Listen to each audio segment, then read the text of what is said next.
Now, the Bram Weinstein Show on Washington's new home for sports, ESPN 630. Hey, babies. Hey, babies. Hey, babies. Hey, babies. Hi, everyone. Hi, everyone. Hi, everyone. Nice to see you. Hi. Hi, everyone. What's up? What's going on? I'm all right. How are you? I'm nervous. About? Tonight. Oh, you're nervous about tonight. Oh, you're nervous about the game? You're Yeah. nervous? You're not playing? Well, I do have money riding on this. Like, That's true. professionally. Well, not professional. But Professionally. right. Sorry. Yeah. That is a good I distinction I put need my to make. rent money No, on the no. Capitals making the playoffs No, 3 weeks ago. It's not chump change. 10-1. Not chump change to get a playoff series added to your paycheck. So, yeah. No. And, Petey Lobs is in the crosshairs there, so that'd be fun. I was having a fun back and forth with Raby this morning because, Petey Lobs, we kind of have talked off the air about how. Do you remember anything he ever said? Not really.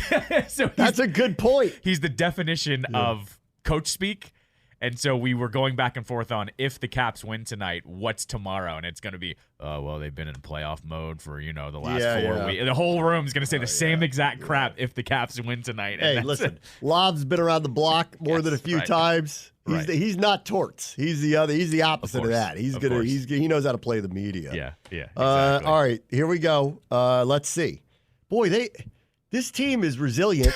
I'll give them that. They're cockroaches. I mean, they won't. I know. Like I was trying to come up with a nickname for them last night. I think I'm going to call them zombie caps. They just arm gets chopped off. It's going to keep lunging for you. Just a flesh wound. You don't take out the brain. You're not going to beat them somehow. I mean, it's funny. I'm sure Boston is glad they're avoiding them because this is the second time in like 3 weeks that they've played them. They should have beat them the first time that they played them when they went to overtime and had that long power play and didn't score. But they should have beat them. And that was the game where they totally bogged them down and Boston got no real opportunities on net. And last night, again, both teams had like 10 shots in the third period. Like the Caps just were not allowing them any room to breathe. Got a goal. It held up, scored a late empty netter, and could have scored 3 empty netters. Somehow missed an empty net like 50 times. But they won, so they beat 2 playoff teams at home with 2 of their best defensive efforts of the year just to be in this position tonight. Ben Raby tweeted this earlier today. It's my favorite tweet of the day. The Bruins were only held to fewer than 20 shots on goal 2 times this season. They were also only shut out 2 times this season. Both of them were by the Caps. Well, like they had a game that was on ESPN up in Boston. It's February. There was a total they no-showed, and Sean McDonough kept going on and on about it. He's like, these guys don't feel like they want to be here. That's right. And the Caps beat them. They just don't like playing them. They don't like playing them. The one that was here a couple weeks ago, the Caps dominated them.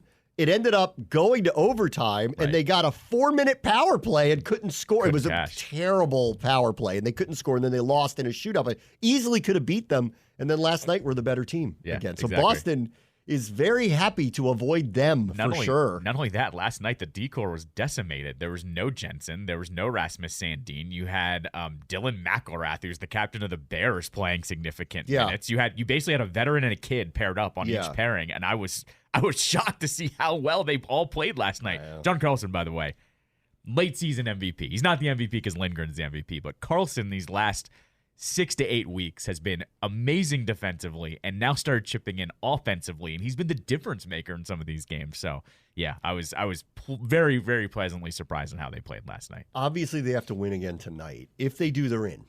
Either way. Yes. If they get 2 points. Yep, they're in. The weird part about Philadelphia is they not only have to win, they have to win in regulation. Yep. They can't catch the Capitals without beating them in regulation. Correct. So if the game is tied late, they will pull their netminder because they have to score late, and they may do it earlier than you might expect. If they're down a goal with 10 minutes to go, they might. To do it, If the game is tied with 5 minutes to go, they might. Mm-hmm. So, this is going to be a weird one tonight because they're out if they get to overtime. So they have to win in regulation. So the Caps can eliminate them just by getting to overtime. And then if they were to get the extra point in overtime, they're in. Yep. Any other result, and it's mayhem, and they're probably out. Correct. Because if they lose either way, Detroit has to lose. Correct. I guess Detroit could get 1 point and still be out, right? Yes. In that scenario, if the Capitals lose in overtime or a shootout, they would need Detroit to lose in overtime or a shootout, or lose or lose in overtime in a shootout, and they would need the Penguins to lose tomorrow too. Yes, the Penguins basically what would need to happen is if they were to lose, they need none of those other teams to get points. I think they can wiggle a point with Detroit. That's it. Yes, Detroit has no tiebreaker with anybody. Right. So Detroit, if they're tied, which they are with Washington now, cannot get in if they're tied. Right. So Washington, if they get 2 points, no matter how they do it, Philadelphia's out. Detroit would be out. Well, actually, if they get 2 points, they're in. Here it is. If they lose in overtime or a shootout and Detroit wins, they get bounced. The Red Wings, of course, at 89 points. If they tie Pittsburgh with 90 points, that also eliminates them. So Detroit. Everybody. The Capitals. Pittsburgh has all the tiebreakers. Pittsburgh, so that's the whole Pittsburgh thing. needs Washington to get 1 or fewer points. Correct. Yeah, like there's also a scenario too. I don't think it's going to happen. If Washington, Detroit, and Pittsburgh all lose in regulation, Pittsburgh gets the spot. Oh, because they have the tiebreaker over everybody. So like Pittsburgh, funny enough here, they really need they basically, if the Caps lose, are going to win. Like they're going to get their playoff spot. I mean, it would have to be, they'd have to play against an Islanders team that just clinched last night. They have nothing to play for. Like, that's why they're just winning in. It's winning in. Like, because it's going to be a slow death, too. We got to wait another 24 hours until they get bounced. Winning in, but it is going to be haywire. Oh, yeah, of course. It's going to be haywire because they not only have to win, they got to win in regulation. They have no choice. Right. So this is going to be an interesting one. I mean, I tweeted this morning. It's like ghosts of past, present, and future for the Ovechkin era. You have in the front office of the Flyers, Danny Briere runs the show, who Briere was just a pest for the Flyers. It was in that first playoff run for the Caps in 2008 when they had to win in the last game of the season, right, to get in. Yeah. You have Old Torts is the head coach who you had all these playoff battles with and just has always been a piece of you-know-what. You have your old friend Garnet Hathaway on the Flyers roster, too. And then overall, the Flyers have just been your perpetual rival, not named the Penguins all of these years. I mean, there's just all of these things rolled into one standing in your way to make one playoff run this year. And I mean, in the meantime, they lost 1, 2, 3, 4, 5, 6, 7, 8, 9 of 10 before they won their last 2. Yeah. Otherwise, had they won any of those. They were in the driver's seat. I mean, more than any of the other teams. Had they won any of those, they would have, at bare minimum, been a wild card team. Yeah. But they cratered bad, which opened the door for all of this. And the Capitals have been hanging on by a thread. Oh, of course. For weeks. If they don't make it, there's going to be so many games we go back and look at of you didn't beat Buffalo both times. You didn't beat the Coyotes at home. You didn't get that extra point that you just talked about with the Bruins. Like, there are all of these moments in the season where we're going, had you grabbed literally one more point, we wouldn't even be talking about tonight. But here we are. It's game 82 out of 82. Here we are. Yeah. All right. So, I don't know how they did it. I mean, I don't want to give them their roses because they easily could lose. Lindgren said it best, not after this last one, but the Tampa win. After the Buffalo loss, he said, I love this group. I love this locker room, but kind of went a little Will Ferrell and said, we've come too far. We can't not make it now. We've come too far? Yeah. Everyone needs to keep their composure? Keep their composure. That's right. All right. But he was like, I love everyone in this room. This has been a fun year, but it means nothing if we don't get it done over the next 3 games. For him, too, it's been a long, winding road to have an opportunity like this. Yep. And he wasn't even supposed to have this opportunity. He was supposed to be the other guy. Now he's got this opportunity. He wants to make the most of it. Yes. I don't blame him. Mm-hmm. That's right. He's been a journeyman who fell into a situation where they needed him. Yep. Not that they chose to put him as the number one goal. They needed him. He stood up for them. He's been great the entire year, so much so that back in December, we're talking about trading him for value. That's right. Yep. Because we're like, hey, we're locked into the other guy. Yes, that's right. This team's not very good. Why don't we get a goaltender? A good goaltender is hard to come by, especially for a contender. And now fortunately they didn't trade him because they actually do have him under contract for another year. Yep, that's right. And they're going to need options for next year again because who's trusting the other guy? There's 3 years left on his deal. Correct. There are storylines that emerged this year, and one of them was, with Kemper. And the fact, though, that he's going to be paired with Lindgren means you're not totally screwed. It just means you're paying a lot for a bad goaltender. But, look at Lindgren. He's 30 years old, and he's emerging. That's you just don't hear that in any sport, honestly. He's a survivor. 30. Yeah, right, exactly. Yeah, but he also hasn't played a ton. over that period of time. He's been a backup for a lot of people for a long time. So, he's Geno Smith. Well, what has happened here, too, though, is you can tell. This happens with the Caps a lot over the years. Is some guys come here and they get really comfortable. I've seen Lindgren is night and day from what he was last year, personality-wise. Like, I don't know if you saw this on the Tampa game. Ovechkin late in the third period, like less than a minute left, was out there in case the net was empty to score and ice the game. He got down and blocked a shot. And he was wincing a little bit. That. And then Lindgren just butt tapped him hard as hell. And we joked, we think Ovechkin left the ice because Lindgren butt tapped him too hard, not because of the blocked shot. Like, that's who he started to become. You usually don't see the goalie be the quote-unquote, leader in the room, but that's what he's emerged as, too. Last night, I don't know if you saw the victory video with Carbs. Like, they go to Lindgren, and Lindgren's doing finger guns in the corner of the locker. Like, you're like, who is this guy? Like, he's not the same guy he was a year ago. So you're also seeing this, too, where a guy like that, if he gets comfortable, you go on a little bit of a run here, and you try to bottle it up, essentially. Yeah, I mean, I've been saying this from the get-go. I love this coach. Like, it felt right the second he, did his first press conference, and obviously knowing the background with the organization, I'm like, this guy's perfect. Like, they hit it on the head with him. He came in at the perfect time. He's younger. He knows the organization. He knows the younger players. They had to incorporate some of the younger players because they had no choice. And I felt that they were a year or two too late in doing this. But whatever, we're where we are now. And he finally has started to thread that needle. But the other good news is, and I want to credit the core players for this stuff, because while Carberry, I think, has handled this throughout the year, and it started really rocky. Like, he's handled all of this and handled a weird goaltender situation and handled a lot of injuries throughout the year, which is predictable. Handled emotionally losing Backstrom, whose number's going to get retired here. Handled Ovechkin with a beyond slow start to a season. Like oh my God, he's not going to break this record now because he can't score anymore and he's slow and can't skate. And then incorporated all these young guys by necessity and at times because it's just the right thing to do as they kind of move forward. I think he's done a great job. But at the same time, and I hate giving them the roses. They could lose tonight and be out. That's that's the part about doing this here. But the fact that they are here and they do have this opportunity, I think I want to credit some of the core players too. Oshie's playing through stuff every single night. Ovechkin's playing through stuff. He's not the same player anymore. Carlson looks reborn a little bit, especially here late in the season. I thought his career was kind of done. He looked shot to me a couple of years ago and was one of those players where I'm like, how many more years left on that contract? Because they're going to have to deal with that one too. And he makes a lot of money and their cap space is limited because they've got these old aging contracts that don't help them. But clearly what's happened here is this is still a really fun place to be. This is still a good locker room that these older players, they have to rely on these younger players and they're letting it happen.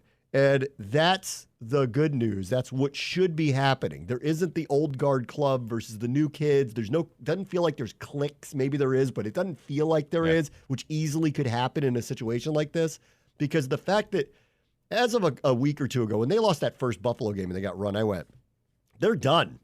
And in most cases, they just go through the motions and they finish a season out and they go, well, we gave it a shot, guys, and we'll see what it looks like next year. And that's not what they did. And this weekend, Tampa Bay and Boston, even at home, that's not a recipe for getting to the playoffs that you have to beat both of them. And easily the best team in both of those games, too. Like, it wasn't close. They were the better, they were the better team in both of them. They were way more physical than Tampa. It was one of their best hitting games. I think they got awakened with that Jensen hit. I know it wasn't egregious, but I think that probably woke them up a little bit. And then they got Boston's number right now. I mean, they are not as good a team top to bottom as the Bruins are, but they know how to play them.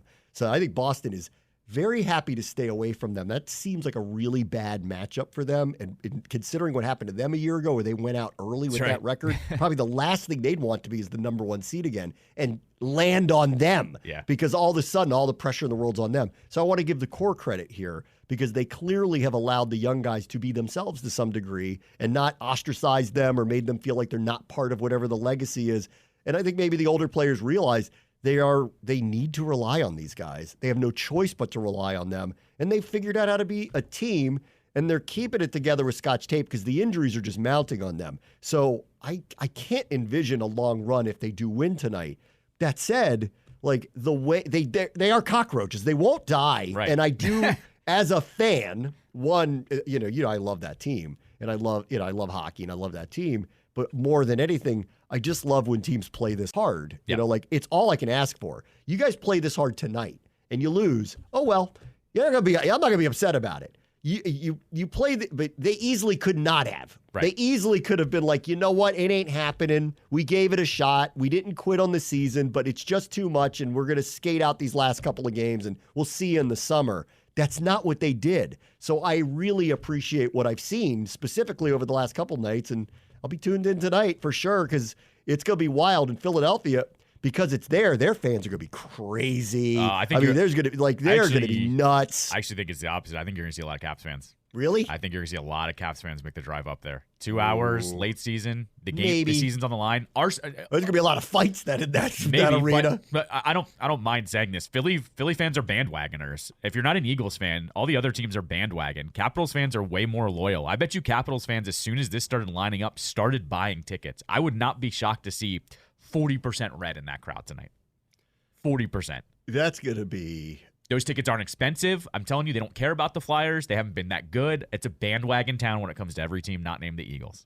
Oh, man. I can't wait till they get a hold of this WIP. Good.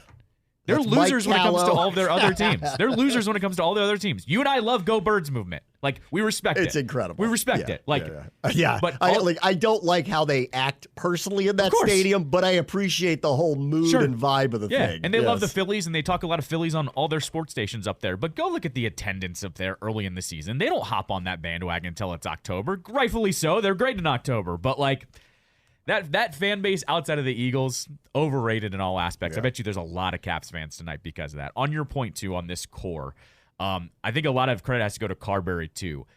Ben and I have talked about this all year long. They had to pivot in November. Like, remember, it was starting off really rough. Like, really bad. Even before Backstrom retired, I was looking at you after the first 2 weeks going, I know this guy's a first-year head coach, but what I'm seeing is just not working in every aspect. Offense, defense, the power play.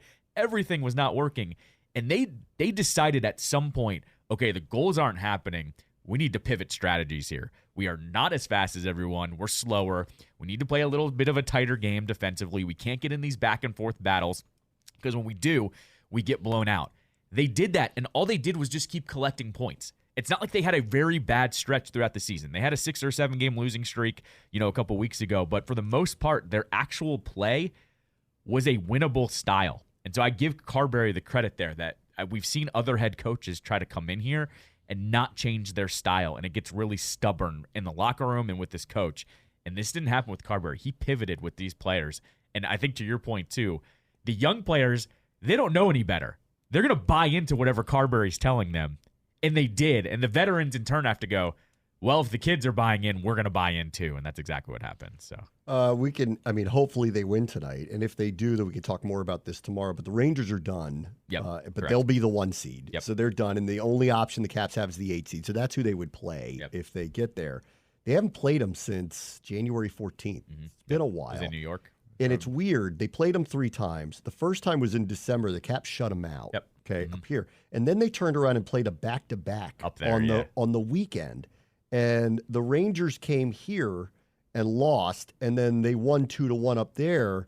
That's an unusual, wasn't that back-to-back and both games were in the afternoon? It was. It was back-to-back 1 o'clock or noon starts. So that's weird. Okay, so it's been a long time since they've faced each other, and I would say that the Capitals are probably nothing like the team that they played then. So this is going to be an unusual matchup, and it's got so many storylines if we get there. And again, I don't want to count any chickens here because it's hockey. And like one game, they get a couple crazy bounces and we lose.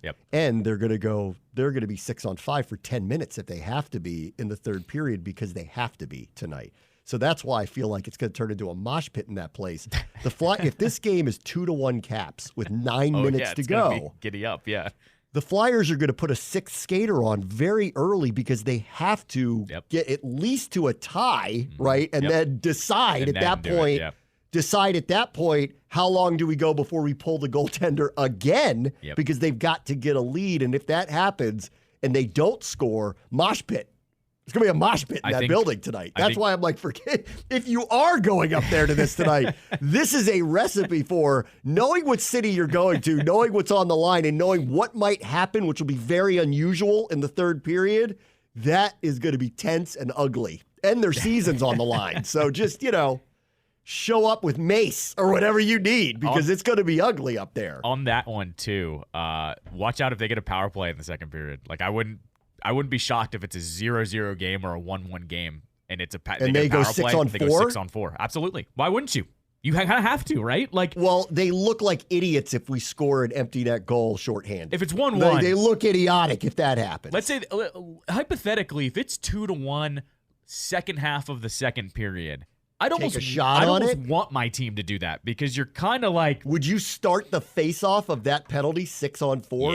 Yeah, 100%. Yep. So if you lose the face-off... Yep. It's going the other way. John Carlson could just chuck it down the ice and give him a goal, and then Torch has to explain that in the second period? He doesn't have to explain it. I think everyone kind of knows what's on the line. Hypothetically, if it's 2-1, and let's say 5 minutes left in the second, wouldn't you want your team to actually go for it there? Or would you wait until the third period when you might not have a power play for the rest of the way? I think if they're somehow down 2-0, I will hear you out on that. Okay, It starts to get desperate. If the game is tied, no way.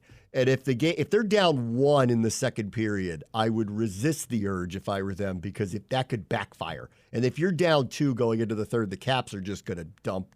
I think it depends. Dump. That's all they're going to do. I think it depends in the second period how the refs are calling the game too. Because the refs might not call anything tonight, too. This might be playoff-style ref calls where it has to be blatant for them to blow the whistle. And if they're not getting a lot of calls, I could see them making a pull, too. This is different than a Game 7. The Flyers have to win in regulation. Right. Like, they're not like, let's just get to overtime. Yeah, no, they have to win in regulation. If they get to overtime, they're out. I think that's this is weird. And speaking of weird, that's going to be a weird dynamic. Because if it goes to overtime, the Flyers' season's over with. But...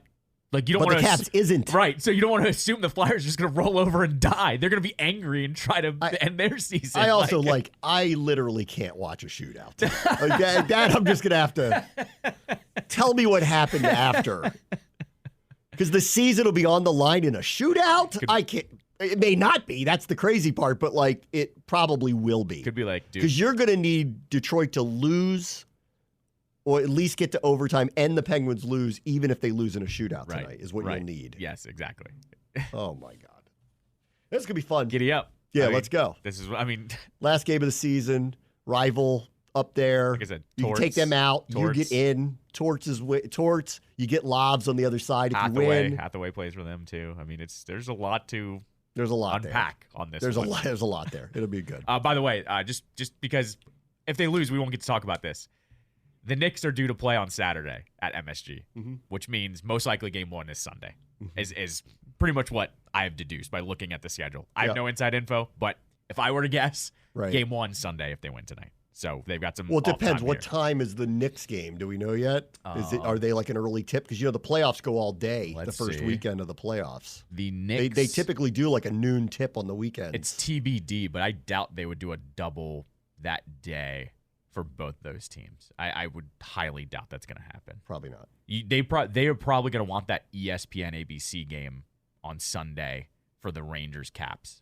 New York versus Ovechkin. I think that's probably what they want for the primetime game. So if I had to guess, afternoon game on Sunday. Just an educated guess, though. Their scheduling, though, the NHL has proven not to be good at scheduling things. This is absolutely true, too. I don't think they look at anyone else's schedule when they do it. They're like, is the arena open? Fine. ABC and ESPN do, though, luckily. So I would think ESPN ABC is probably going to go, we'll take Ovechkin versus the Rangers on that Sunday afternoon. Thank you very much. We appreciate it. Knicks Game 1, Rangers Game 1 on the same day, though. The Bing Bongs will have a day. That's a day for the Bing Bongs. That's two different crazies, And who are too. the Knicks getting? Who are the Knicks getting? We don't know yet because of it's play-in tournament. Oh, so they're probably either getting Philadelphia or because it's Chicago and Atlanta playing each other. So they're probably either getting Philadelphia or who's Philadelphia playing? The Heat. They're either getting the Heat or Philadelphia. Oh. Yeah. Jesus. That's quite a day. That is if it's Sixers, Knicks Game 1, Rangers, Capitals Game 1, same day. That's quite a day. It's quite the Northeast blood that's about to be spilled between the New York, Philly, and Washington. Yeah. Bloodbath. Big Bong. Or Heat, because it's Heat culture, which might as well be in the Northeast, and the too. Heat also enjoy playing there. Right. Exactly. All right. Let's take a quick break. Bram, watch the show, ESPN 630, Sports Capital. Last night, the most obvious first-round draft pick in the history of first-round draft picks was selected in Caitlin Clark. Yep. Whether she is the literal best player coming into the WNBA, I couldn't tell you. But I do know what she means marketing-wise, and she is the most marketable player to come into that league that I can remember, and probably is the most marketable player that's ever come into their league. Mm-hmm. It feels a little LeBron-ish to me, with the exception of I think everybody knew LeBron was going to be astronomically great on the court too. Sure, and maybe she will be as well. We'll see. All the existing players seem to want to take pot shots at her. I don't know why.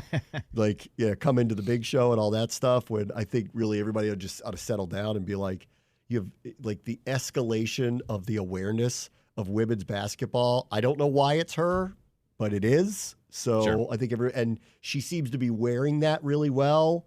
And I think everybody ought to when she did her Saturday Night Live cameo the other day, one of the things she said purposefully was, I want to thank all these great players that came before me. Right. She didn't have to do that. Yeah, exactly. So she's wearing it really well. And then she wore Prada last night. Prada decked her out. She goes number one. And I want to ask you, as a merch expert, do you think she will become one of the first women's merch must-haves? Oh, she already is. Let alone one of the ones where her stuff would be valuable on the secondary market, like game-worn stuff, because there's been plenty of really famous women's athletes, but I don't hear much about, you've got to get Mia Hamm's, World Cup jersey, or Brandi Chastain, if there was a one of the year she did the thing where she took the jersey off or something like that. But I believe her sports bra has been auctioned off from that one's a one of one. Yeah, I'm pretty sure that one but has been, even the jersey she wore, or there's been a lot of great WNBA players. I don't hear anything about you've got to get Diana Taurasi's rookie jersey. I mean, she's the best player that's ever come through that league, but this one feels a little different to me. So there's two different conversations here. Her game use stuff, yes, is going to have a massive market. It's going to probably skew more Iowa first, because if she's not a good pro, then her Indiana stuff is not going to be probably worth as much. It'll still be worth something, don't get me wrong, but Darren Ravel already put this on his collect hit group or whatever. Mm-hmm. They auctioned off the chair she sat in for warm-ups for Iowa for her last game or second to last game or something, and it went for $6,000 or $7,000 or something. I mean, just not an astronomical price, but it was something that was finally auctioned off. They also, I don't believe they've been sold yet, but I don't know if you knew this moment where she was walking off the court from one of her games in Iowa and gave her shoes to a kid. Oh, and already there were people hitting up the family. How much do you want? Do you know how much these are worth? And there hasn't been movement on that, but already if that's happening, the Sharks are kind of circling. There's a market for it. I mean, that just doesn't pop up overnight. I think it's going to be more about her Iowa stuff. In terms of if you want to buy her jersey on Fanatics or something, none of that stuff's worth anything anymore. I tell people that all the time. If you are buying sports merch to flip down the line, none of it's worth anything. It's just we're in such a society where things can be produced so fast. Yeah. It doesn't matter. If you want to buy it to wear and be a fan, but don't expect to buy a jersey off Fanatics, put it in your closet for 20 years and have it accrue value. I meant the game-worn stuff. I don't think any of that stuff that you just buy on the market is worth anything. It's not. The only I've got a Deion Sanders Falcons jersey, but it's not his Falcons jersey, and I know it's not worth anything. Right. In some cases, if you still have the tags on some of this stuff, maybe somebody gives you $100 or $200. No, it has to be their jersey. So, there will be with her. What that goes up to, or how does that market settle? That's more the question here. Because if she ends up just being an okay pro, I could see her market cooling off and you not getting your investment back, essentially. So, yeah. Okay. We had a chance here to draft Angel Reese, didn't we? Yeah. But we didn't choose her. Correct. Yeah. I would have liked to have had her here. She's sassy. Yeah, but they have Shakira Austin, too, who's a really good center. So, I mean, they were not going to draft another really good center. Plus, you just don't, once again, you don't know how good they're going to be in the pros. I agree. I mean, I'm not sitting here, trust me, I'm not a scout of this at all. But, I don't know. There was something about her regionally. Everybody knows who she is. There was something about her that I thought was Look, if she's the 8th overall pick, why couldn't she be the 7th or the 6th? That's the way I kind of felt. I agree, but they also drafted Aaliyah Edwards, who went to UConn. So last time the UConn player backfired, you let me know when that happened. Yep. So I'm very happy with drafting someone out of UConn. All right, let's see. Tonight, the NBA playoffs begin with the play-ins in the West.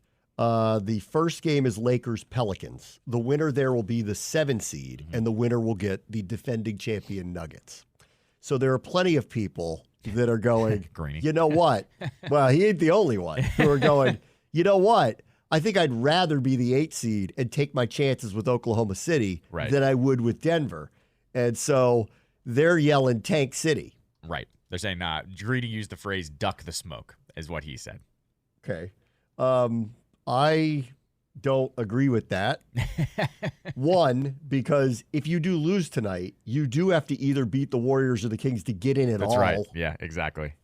Two, if you think you're good enough to win if you're LeBron James, are you seriously ducking anybody? No, of course not. And how do you even answer that question if you're LeBron James? Right, exactly. And the Pelicans, I mean, if they said we didn't want to play them and we let the Lakers win, I might find that funny. That would be funny. But then again, they're going to turn around and maybe play Steph in a one-game series just to get into the playoffs, and that gets real dangerous real fast. And which, by the way, the Lakers and the Warriors have had 2 instant classics this year. Yes. Like, both times we've all had to tune in at 11 or 12 o'clock. Because I want epic. that. Yeah, no, of course. Yeah, so do I. I mean, I want that. I want one of them to get eliminated. Stephen A. Smith, this is like a dream come true for him. It was like Sal yesterday when I said to him, what if the Cowboys take a quarterback? And he's like, they're going to have months of programming off of that. Right. What do you think they're going to do if they get that it almost doesn't matter? Lakers, Warriors to be the 8 seed. Right. They're going to be all day wall to wall. Yep, Stephen A. going crazy over something like that. And then Barkley's going, I told you these idiots, talking about these 2 teams that don't matter. Let's see. The Pelicans are favored, which I think is notable here. They are home. Lakers beat them, though, at home on Sunday. They've been chilling there, too. So it's not like they had to travel back and forth. I have a hard time seeing the Lakers lose tonight, actually. Same. I do. I mean, could the Pelicans beat either one of the other teams? Sure.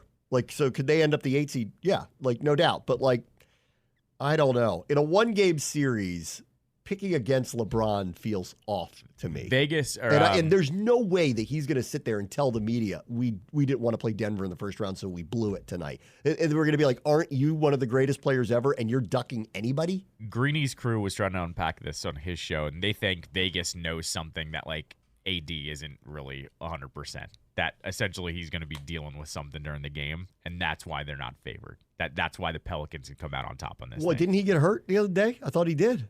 Davis. I know he was scratched one of the last games for migraines or something. I forget what the injury was. But okay. Yeah. All right. So there's that one. The nightcap Warriors Kings. I would assume that the Kings, even though they were 10 games over 500, probably see this as a down season because they were kind of an up-and-comer. Remember, last year, they were one of the highest-scoring teams in the league, got a relatively high seed, ended up in a crazy series with the Warriors. Remember that? A crazy back-and-forth series with the Warriors. So they get a rematch with them, but it's only just to get the opportunity to play the Lakers-Pelicans loser just to get the 8 seed. It's hard not to argue that you'd rather be the 8 than the 7, but I just don't subscribe to blow this game to try to be the 7. Warriors-Kings is a tough. That's tough. Steph's done it way too many times over the years to not think in a one-game scenario that he's not going to win. He's going to have to do it twice this year just to get into a series. The Kings, this feels like it is a bit of a downturn from where they were a year ago. Of course. To be in this position absolutely. is a downturn. Sacramento's at home. I'll pick them, but reluctantly, only because they're at home. Right. That's it. Yeah, I mean, I don't know. I just can't pick against the Warriors. I feel like they one game for them. I mean, they are unlike the Lakers, where last year this happened, where all of a sudden they got in the playoffs and it's LeBron, and he's very difficult to knock out, and they went far. Right. I don't see that with the Warriors anymore. I think they're done as we know them. Klay's probably going to be somewhere else next year. Draymond is extremely unreliable, and Steph is great, but he's getting older, and the rest of the team isn't very good anymore. So I think we're kind of one way or the other, whether it's tonight or in a couple of nights when they play the loser of the other game. I think they're probably going out. And that means they don't even really make the playoffs. And at that point, I think we start really talking about end of dynasty and what that looks like on the other side. Sure. Yeah. I mean, this is going to be the last run with Klay too. because Clay's done after this year. Correct. He's not going to be there. Like his contract year. Is finished. There's no options, anything. Unless he took some kind of ridiculously low-term veteran minimum deal just to stick it out, then which they probably would do with him. But outside of that, if he wants to, if there's a market for him to give him any real money, and he has to decide, does he want to continue playing? Remember, he had a lot of those introspective things during the year where he was like, I know it's near the end of the line, and was like talking about it openly and just kind of coming to terms with all of it. Wizards, bruh. You want him to come here? Wizards? I'd buy a Klay Thompson Wizards jersey in a heartbeat. Heartbeat. Then the other story in the NBA today, which when this starts this weekend, I feel this way yesterday just because of the way they're playing, but now Giannis is hurt. Mm-hmm. I mean, Indiana's the highest scoring team in the league. Right. So whether you think that they are better than, the Bucks or not, doesn't matter if Giannis doesn't play. Right. They went out last year after he got hurt. So Indiana's starting to feel like what is the series line numbers on those? Because if they lose one or both of their home games in that series because he can't play, that series is over. They're not going to come back from it. And it's not like they've been good throughout the course of this year. And then Stephen A's talking about that Dame Lillard is sad face all the time because he doesn't like Milwaukee. Tell the whole story. They're going out. Dame's again. Like, come on, man. They're going out. I was supposed to play with another superstar in the playoffs. They're 49-33. Nobody trusts them. They fired their coach already. That is the most ridiculous. And their new coach just sucks more than he did. This is Eagles of the NBA. Makes no sense. Eagles of the NBA. Well, they're too good to be bad. Thus, they're the 3 seed. Right, yeah. Too good to be bad, but nobody buys them because of the way they're playing. And now that Giannis is hurt, forget it. They are minus 125 favorites on the Bucks? series. Yeah. What is the Pacers? Series. Plus 105. How did that not move if Giannis is hurt and not going to play in game 1 or 2? That's the same as Mavericks Clippers. Mavericks are only You get odds on the Pacers to win the series and Giannis may not play the first 2 home games? Correct, yes. Listen, tells you what Vegas thinks of Indiana, though. I guess. Yeah. They're also the highest scoring team in the league. All right, whatever. Well, I kind of like Suns are minus 120. Suns v T-Wolves? Yeah, T-Wolves are plus 100. I actually like that as value. T-Wolves are plus 100. I actually like the value on that. That's the best value on the board. They won 9 more games than them and have an MVP candidate on their team. Yeah. Okay. I guess you'd... Oh, that's not. Yeah, I don't like this, actually. I don't like that. I don't like that. All these are a little scary. I don't like that.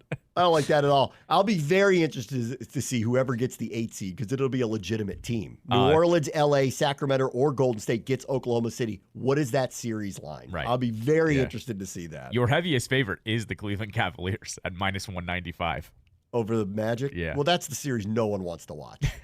Everyone wants to hear the Magic theme song, though. You've seen that, right? No. You haven't seen that? No.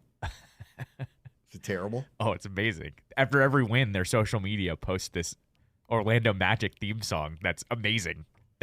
And they like bait you into it. You think you're watching like a normal video. Did they make it, or was it like a left hand up situation? No, it's an official song. Oh, an official song. Yeah, but like they bait you. It'll be like a player doing a post game concert, being like, or a post game presser, just being like, yeah, I just like we really pulled it out. And then it's like Orlando Magic. It does this. Yeah, it plays this whole entire thing. It's a jingle or a song. It's a song, but it might as well be a jingle. It's really good, actually. Can we play that after the break? Yeah. All right, I'd like to hear a minute of that. I'll play it live for you. If I like it enough, I will watch some of that series then. I'm telling you, it's addictive because they play it after every win. So you're like, all right, let's go to the Magic's Instagram. Like, there it is. And they play the song. We'll be right back. Bram Bush's Show, ESPN 630, the Sports Capital. Hocus pocus, alakazam, gonna set the spirit free. Orlando Magic, Orlando Magic, Orlando Magic. Orlando Magic, Orlando Magic, Orlando Magic. Yeah. Watch out, beware, gonna get you. Back to the voice of the burgundy and gold, Bram Weinstein, on ESPN 630, the Sports Capital.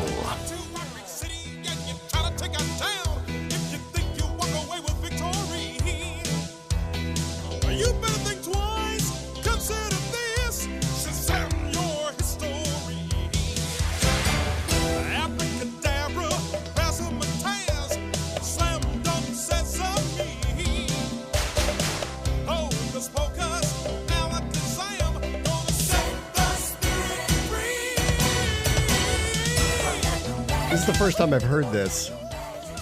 And it might be the best basketball song. Banger! Thank you. I was like, if you created. say this is anything less than a banger, I'm going to be mad. So, we have two greats of all time in this area. Sure. Bullets Fever. Of course. Happens to be every year. By the great Nils Lofgren. Yeah. Yes. And so that's a real artist that did that.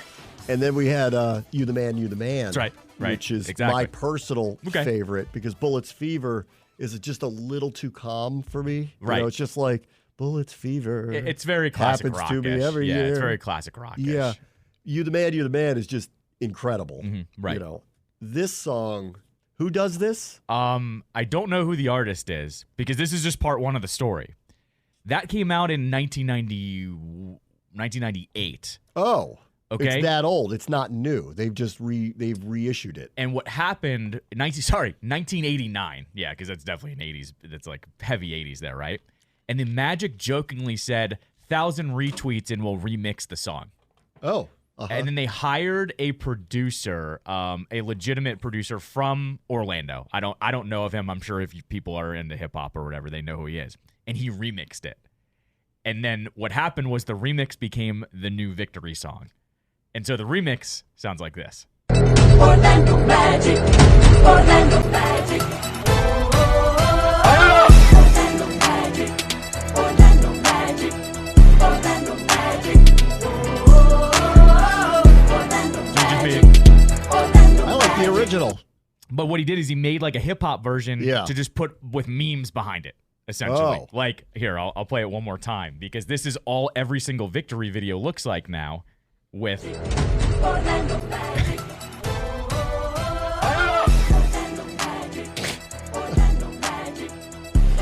It's not even worth describing this. No. It was like old Vince McMahon, old Drake, SpongeBob SquarePants evaporating. Dancing Kids. Yeah. Like, no, but that's what every victory is now. Because then it just goes, play the song. And then it's all highlights and all this. I like this. I like weird trends. I like things that take off. I'm into that. It's really funny. The only way I can describe it is they're the foil to the Heat. Like, the Heat is all Heat culture, takes it really seriously, playoff Jimmy, and the Magic are just like, play the song, and that's all they do. They're complete opposite of the Heat. I'm pulling for the Magic, but I don't think they're going to pass the first round.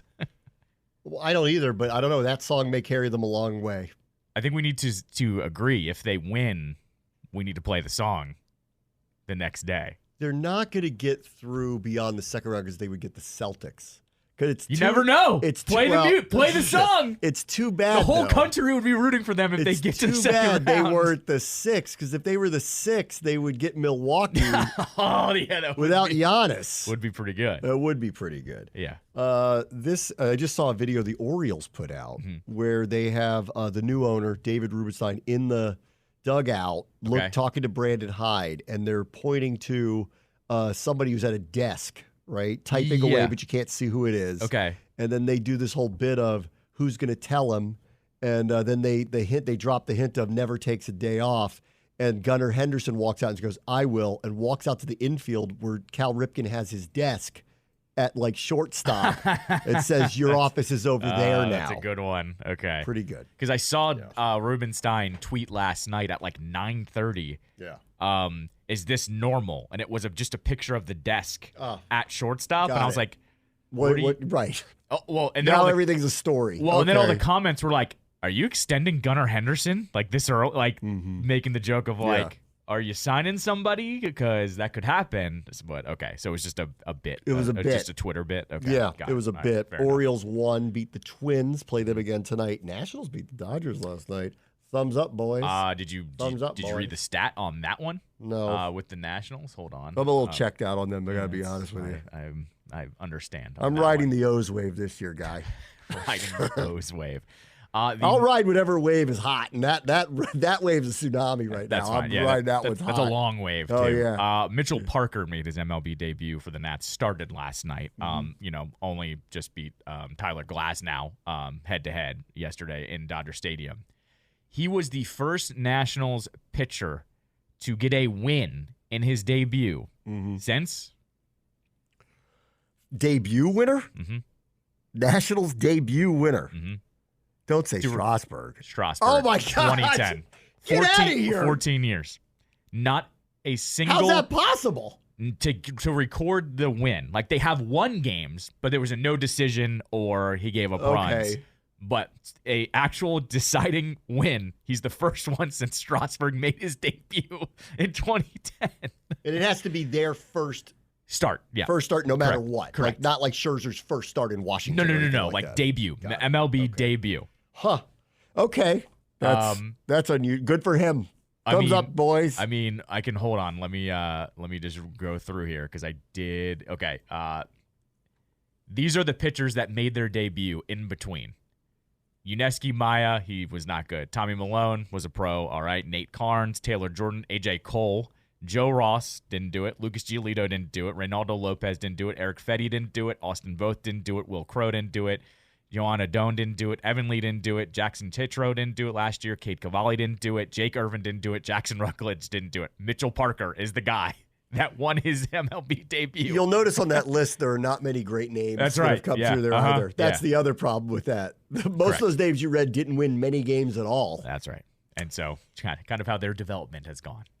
John Sterling, the legendary voice of the Yankees, did indeed retire yesterday, citing health issues. 85. He's been calling their games for 40 years, been part of like sports broadcasting forever. He's a legend. Yep. And I don't know if he's in the Major League Baseball Hall of Fame or if they have a wing for broadcasters. I assume they do. I don't know how he wouldn't end up in something like that. He's been basically the voice of the Yankees for a half century. Right. So congratulations to him on an incredible career, and I hope his health is okay. He also got to call a grand slam. That's going to be his last home run call. It was a Stanton grand slam, I guess, over the weekend that happened. What does he call him? What does he call him? Yeah, that I don't know. He's got nicknames. Not in the weeds enough to know his nicknames for the players right now.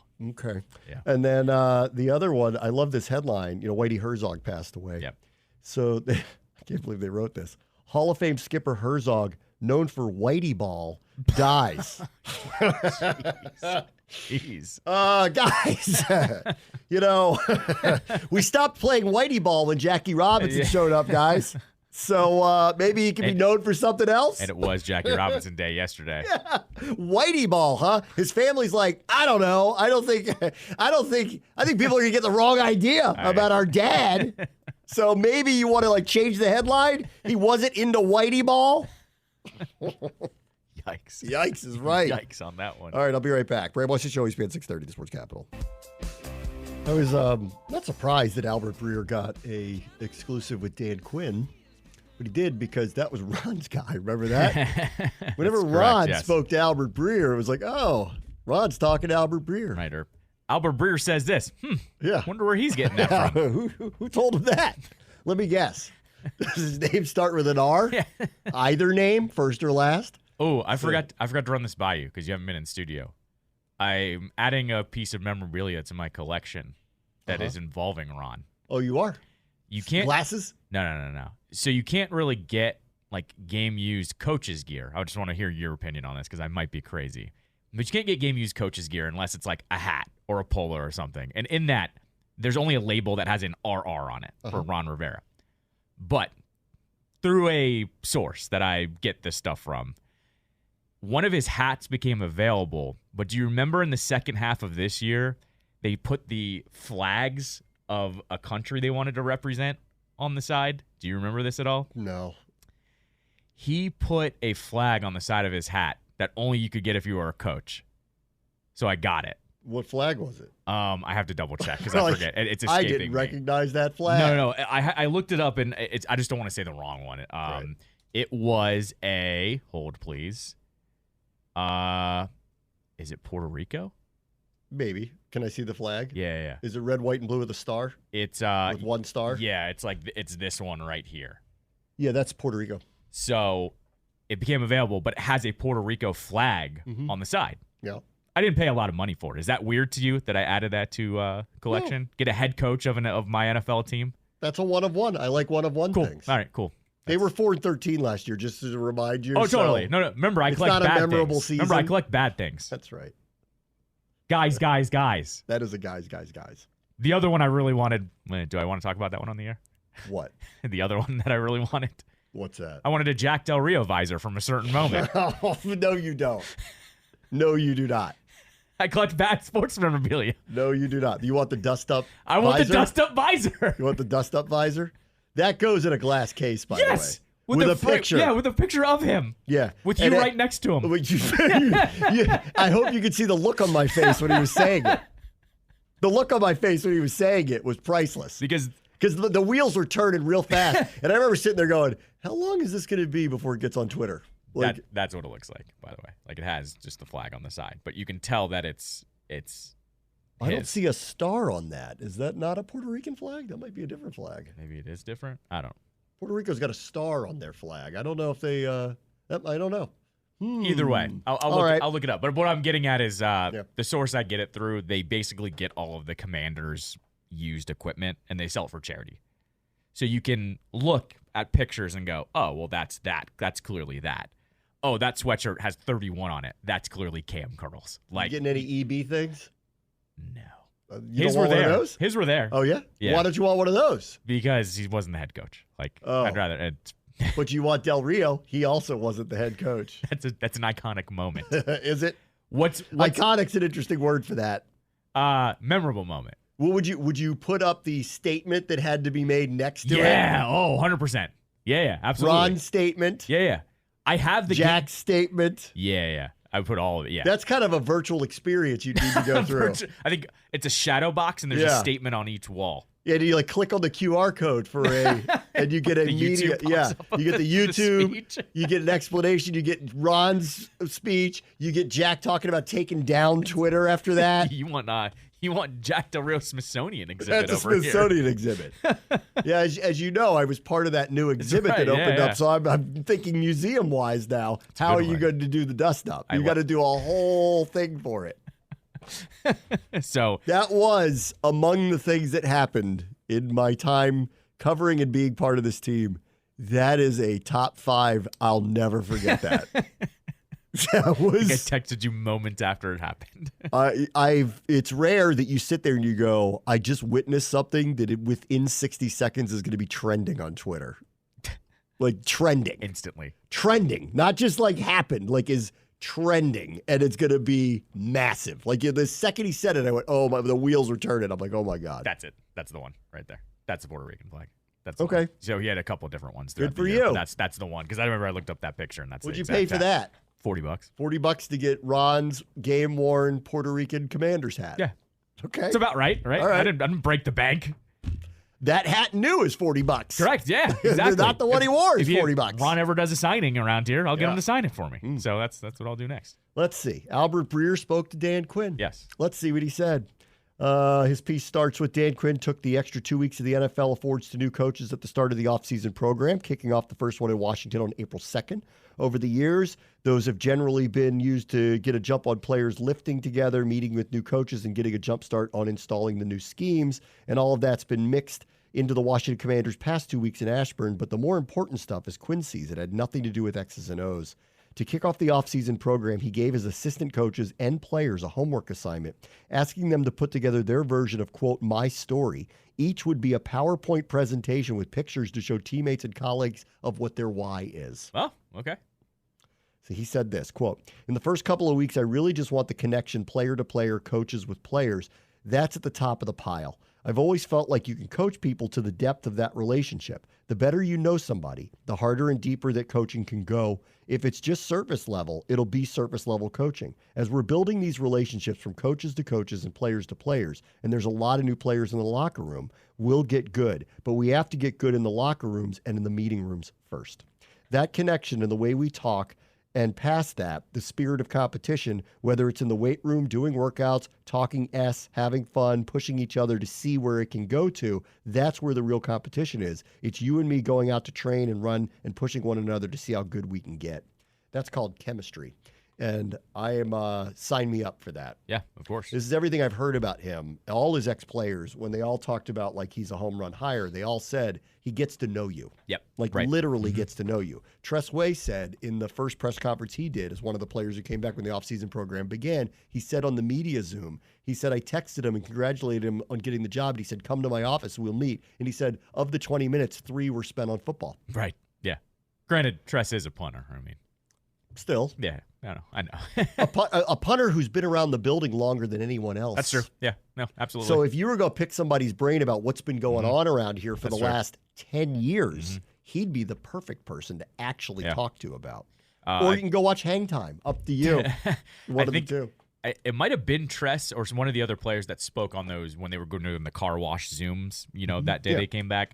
I forget who it was, said they all walked in, they all sat down, and Quinn said... Cosby said, he said, you got to get up. Got to get up and switch seats, get to know someone that you don't know yet. And once again, that's just very simple things that, helps build the chemistry of the team. Yeah. And here's the interesting part of this. Many of the people that they signed that are new teammates are on one-year deals. Yep, right. So they might be doing this for a couple of years. Now, I don't think they'll flip over the roster over and over, but what happened here was a baselining of the roster.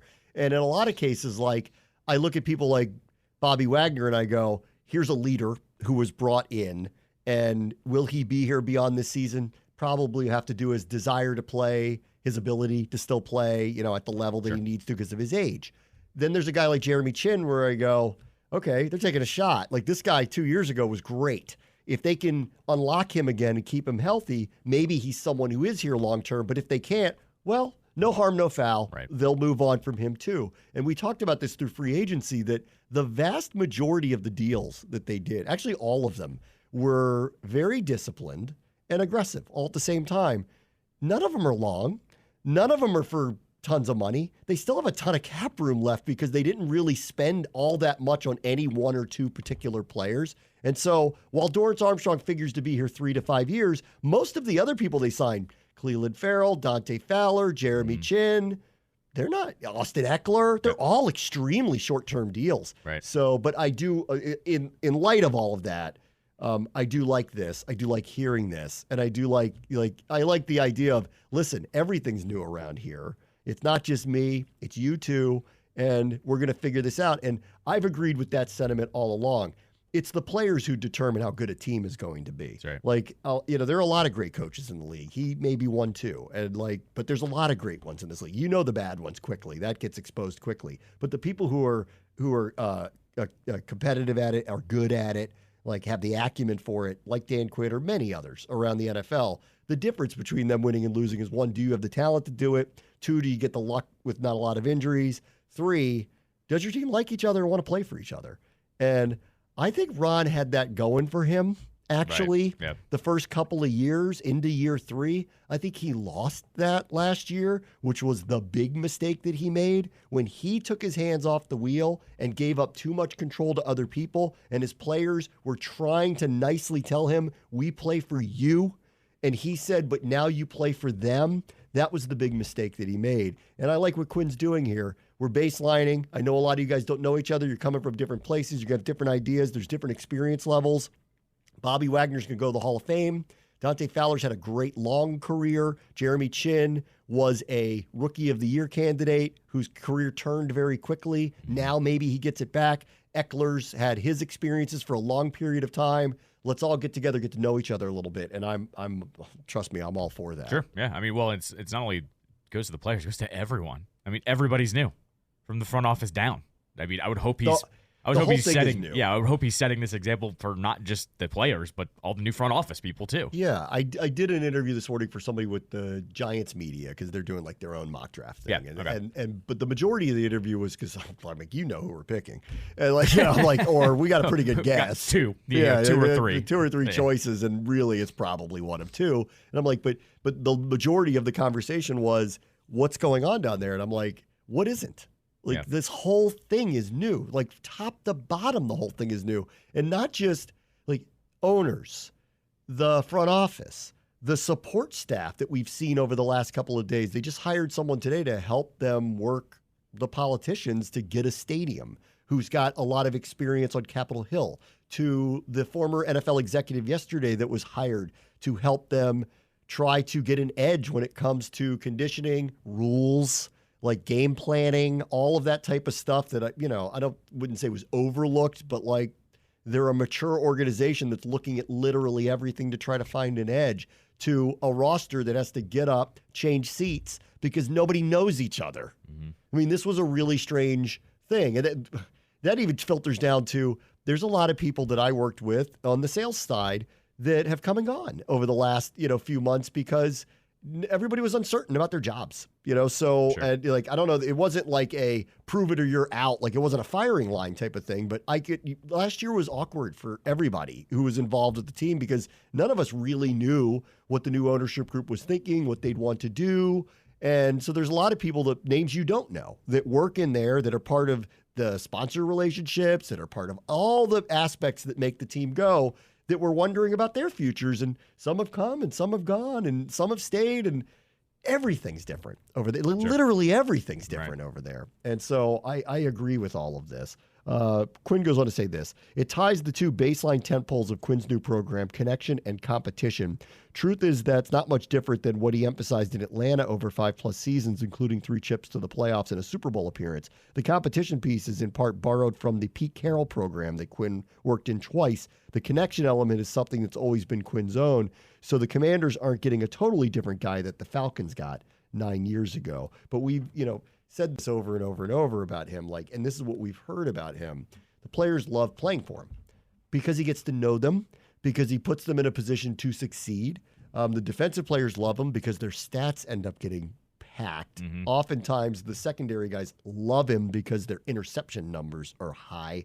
They get a lot of turnovers. That obviously isn't a coincidence. I can't wait to talk to him and ask him, how do you do that? That's right. Because it's not a coincidence when it happens with multiple teams over a 10-year period. He's the defensive coordinator of Legion of Boom. He's defensive coordinator in Atlanta. He's defensive coordinator in Dallas. In each and every year, they're top 5 in turnovers caused. That's not a coincidence. He's not going to tell me how they do it. But, clearly part of that is the players really like playing for him and buy into what he does. Right. So that's all a good sign. He then went through in this piece talking about the second chance that he got, and he went through what he explained was the thing that he had talked about back, remember, in the first press conference, where he did I had blind spots, and I wanted to find out what they were. And so he actually hired Fox reporter Laura Oakman to do this, what he called a 360 view. And basically she contacted all these people that worked with him and gave him a rundown of, here's what everyone said about working with you, the good and the bad. Here's where your blind spots are. And when you get, your second opportunity, these are the things that you probably want to think about. So he's been extremely introspective about this. So we go throughout the whole thing. We go from a coaching staff that doesn't self-scout themselves to a head coach that self-scouts himself. Yes. What a turnaround that is. Yeah. Here's what they said, and this is something that will go straight to something I think Ron did not do well, which was delegate more effectively and manage his time. Now, Granted, in Ron's case, and this will be different for Dan Quinn, to be fair, there was so much negativity going on around Rivera that wasn't his fault. And he had to be the public face of that because he was the public face of that because the owner wasn't going to be. And, he designated himself the GM. So somebody had to be the public face. So if he ever complains about it, you took that responsibility on yourself. That said, Dan Quinn's not hopefully going to be dealing with anything like that with this new ownership group where we're talking about so many negative and really bad stories that were happening in and around the franchise for so long. And he said this, he goes, on a micro level, to say, how can I delegate this? In the past, I'd go, yeah, I'll work on that with you. I wanted to make sure in the next space I could delegate and make sure, hey, I want to go through this with you. Let's review it Thursday at 3. And if you need my help, come see me. Otherwise, I'll see you at 3. As opposed to, I can help with that. That looks like a good project. I can help with this. So he basically said, I'm willing to delegate and let go a little bit here. Got it. This team is building a support staff around him that hasn't been in place in a long time. This is the first, no offense to Marty Herney or Martin Mayhew. The support staff from the front office is far more robust than we've seen in years. Mm-hmm. Right. Probably since Charlie Casserly was here. Sure. Yeah. For a while it was just kind of Vinny Serrato and the scouts. And then it was Shanahan kind of running the show, sorta. And then Bruce Allen came in and it was Bruce Allen and the scouts. But it's not like this, where there's a GM and assistant GM. We're designated at what their positions are. Last year, we didn't even know who the decision makers were. That's right. Yeah, exactly. The organizational structure was hard to figure out. That's happening around him to what seems to be listening to him to say, hey, I just want to be a great coach. I want to get to know my guys. I want them to play really hard for me, and I need help with all this other stuff getting there. I need to be able to trust the people I work with, and it seems that they've listened, and that's what they're trying to put together here. Whether it works or not, who knows? Sure. But it's all kind of good signs. This is also one of those signs, too, of when people said, oh, it's from ownership down with the previous regime. This is a part of that the structure wasn't set up for anybody to succeed. Like, remember, like, I know a lot of, fans would say, oh, well, even if it's bad ownership, that doesn't affect the play on the field. Yes, that's true, but it does affect the overall feeling around the team if somebody is literally overworked and doesn't have a support system to help them day in and day out. He said this, in this hectic window with most of the players just getting to know him and each other on a remade roster and the draft just days away, he's typically getting to the facility at 5:30 a.m. and leaving between 8:30 and 9. The players are in from 9 to 1, with the offensive and defensive linemen usually lifting over the first couple of hours, meeting for the next two, offensive skill guys and defensive back 7 doing the reverse. It's all done intentionally so that the offensive and defensive players have to mix together in a way that they might not have in the past, and part of a larger effort to accelerate connection between all members of the operation. Everyone's in a different locker than they were last year. Everyone has a different seat in meetings. Everyone's getting a fresh view of everything, and just as important, everyone in the building. And it doesn't stop with the players. It's been between the coaches, the coaching staff, Quinn, and Peters themselves. And this is what Quinn said about that. Adam's superpower is finding what the team needs. It's not always the same no matter where you're at. He scouted at New England, which is different than Denver, which is different than San Francisco. Getting everybody together to know exactly what they're looking for and how we want to play, that's really important. The time right now between coaches and the scouts is good to have these decisions. And I see it like this. Did you watch the game? These are some of the traits I saw. Think of all that you, me, and Adam will be around at a table discussing one player, then on to the next player, and on to the next player after that. And Quinn has gone on to basically say he trusts the front office to make these decisions. We're not going to have a power struggle here. Yeah. And I think, this is why someone like Belichick was never coming here under a structure like this. Why would you even hire Adam Peters and then hire Bill Belichick? He's not going to listen to him. That's right. Yep, exactly. So, and you could sit there and go, oh, you don't want the greatest coach ever? I'll hear you on that. Sure. But, everybody's got to work in conjunction with one another. That's right. And if they're not, well, then what's the point of having a GM who's got an assistant GM who's got all these other people if Belichick's sitting there with the old man in the corner watching his own tape and going, this is what we're going to do. Right. And passing a note. Yep, right. Exactly. That dissolves, the second you read it, like Mission Impossible. Poofs up in smoke. Yeah. I want to see if he said anything about the quarterback here. Let's take a quick break, and I'll revisit this next. Bram, watch the show, ESPN 630, the Sports Capital. All right, let's see if Dan Quinn gives it away to Albert Breer. Which quarterback are we taking? Going to go with a no on that. Let's see. Obviously, there are many choices for them. Most notably, Jaden Daniels and Drake May, but some believe J.J. McCarthy, who is part of the visits, and Michael Penix, actually. Well, did you see the structure of the visits today? Did you see those reports? I heard about this last weekend. Oh, look at you. Yeah. Yes, I did.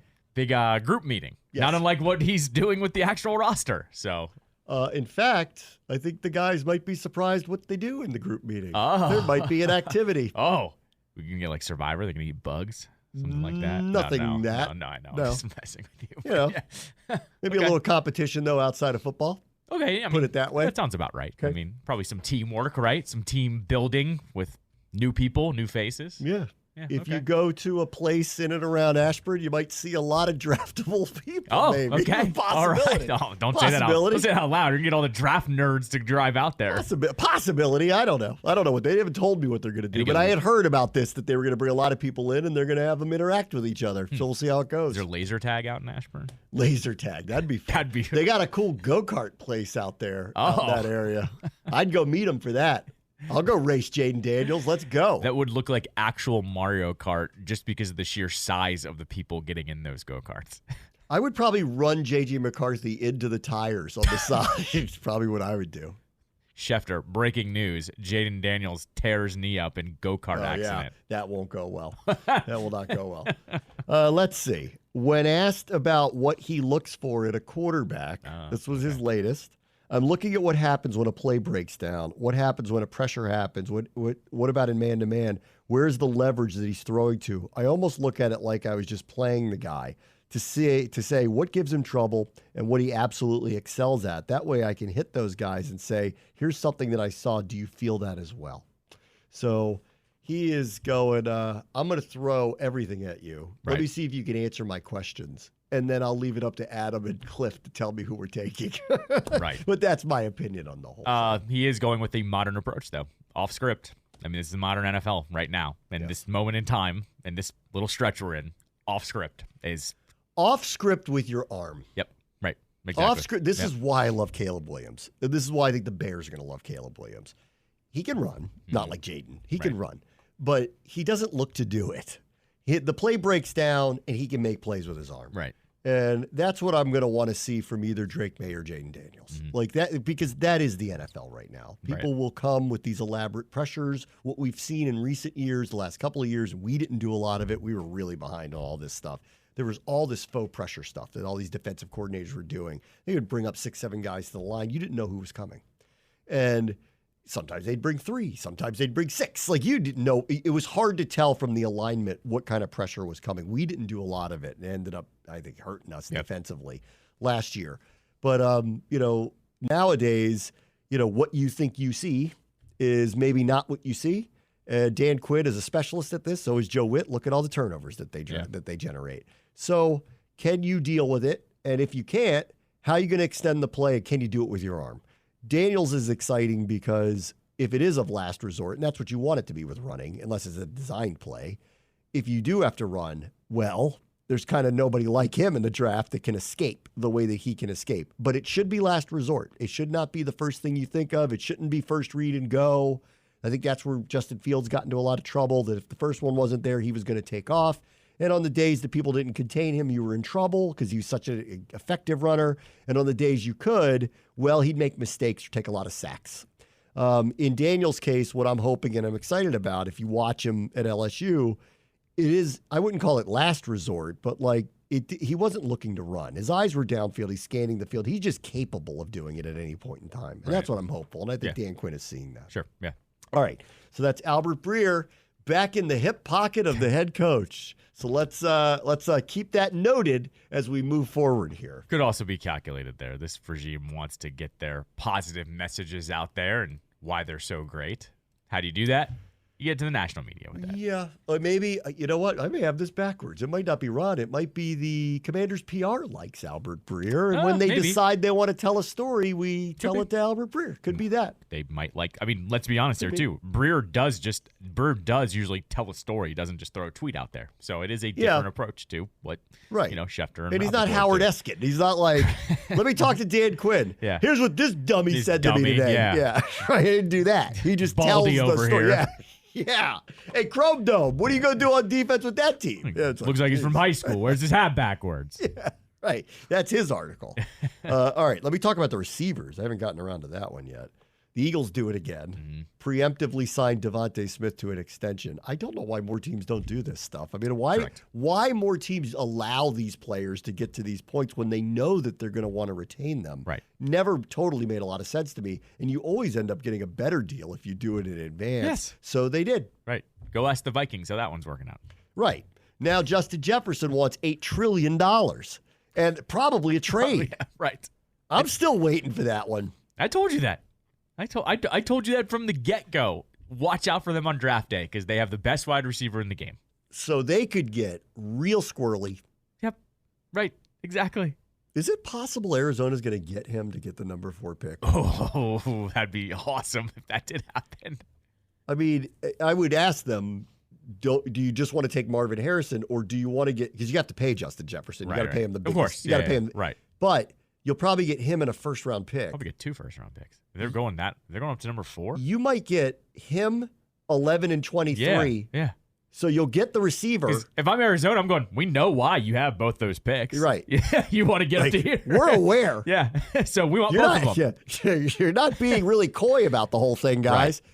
So, or bare minimum, you get the first and their second, or did they trade their second to get that first-round pick? I forget what it was. I think they did trade their second, so never mind. They don't have a second-round pick. So you're getting 2 first, though, to get They're the squirrely 4. ones. Yeah. They're the squirrely ones. Like, they're the ones I'm watching here. Like, they're going to make an astronomical thing, and, like, Justin Jefferson being part of it's not off the table. They haven't paid him yet. They're going to trade 2 first-round picks in Justin Jefferson for J.J. McCarthy. For J.J. McCarthy.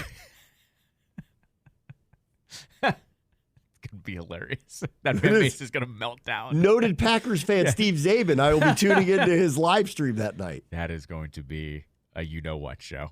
Even the Bears people are going to be like, what? Whoa. They're going to be like, really? Awesome. And you sent him there. Great. Cult leader JJ. Even better. Wow. Yeah, Kevin O'Connell can't be happy.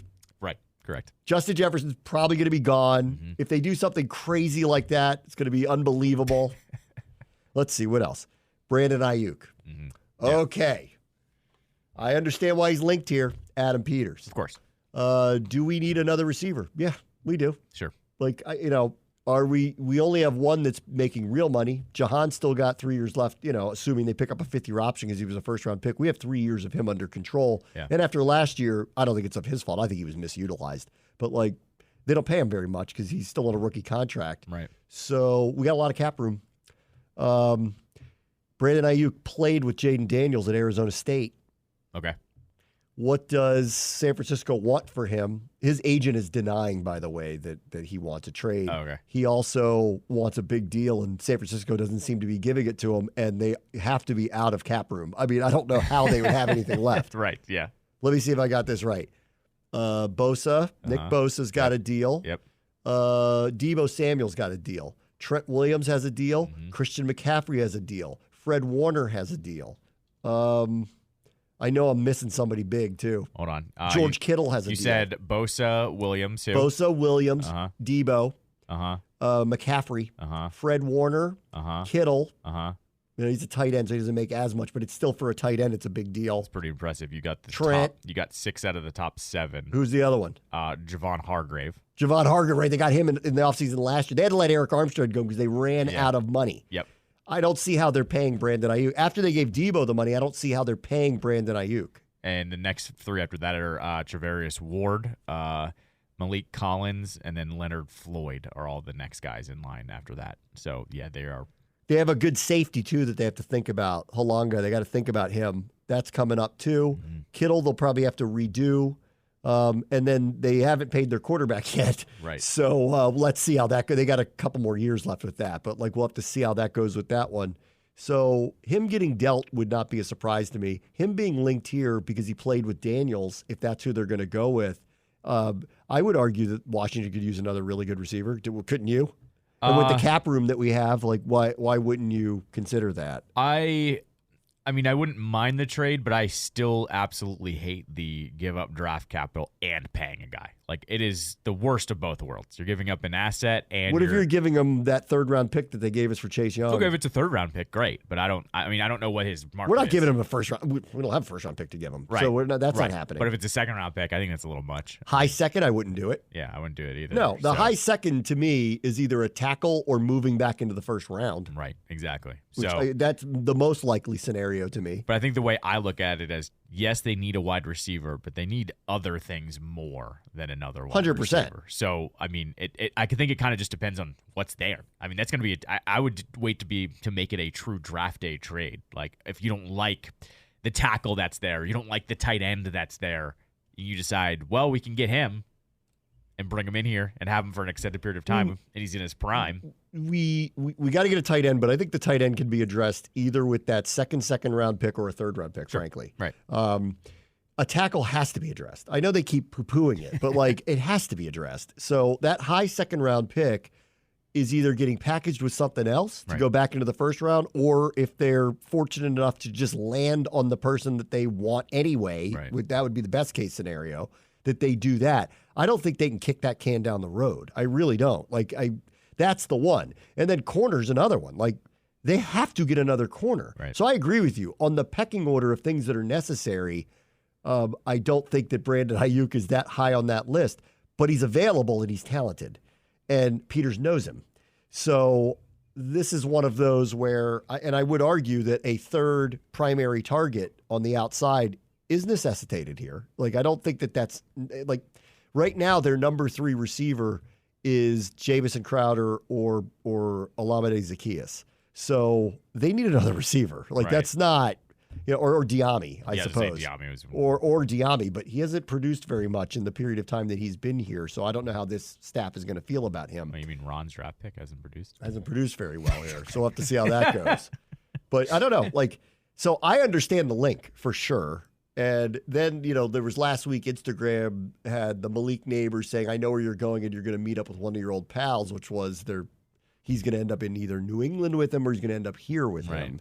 So I don't know. I agree. I think this one goes down to the wire. And if they want a mid-round pick for him because we have to pay him, I'm not so sure that I wouldn't do that. We've got the cap room for it. Yeah, I mean, my argument, too, though, is I think you go after skill position players when you're in a position to win now.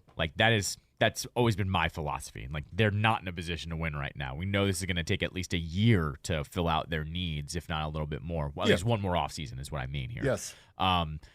That's why I'm tentative to do that. Yeah, they're not done. I mean, they're baselined the roster. A lot of these guys are on 1 or 2 year deals, so they're kind of bridging a gap here. Correct. They still need a number 1 corner. They don't have it. They still need a left tackle. They still need an edge rusher. They still need a tight end. They're going to get their quarterback.